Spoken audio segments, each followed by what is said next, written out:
Также вместе с гостем по программе соцгазификации сегодня пустили газ на улице Хотчо в микрорайоне пригородной столицы. Отмечается, что все плановые показатели этого года газовики выполнят, впрочем, как и в прошлом году.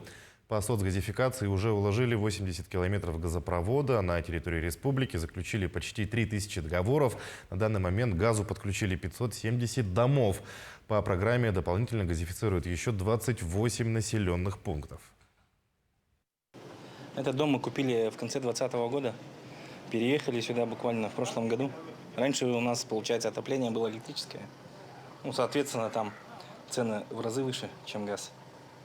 Ну и в этом году, когда вот этот гараж уже был построен, мы, соответственно, уже, как бы сказать, обратились в администрацию пригорода за социальной, ну, вот этой поддержкой.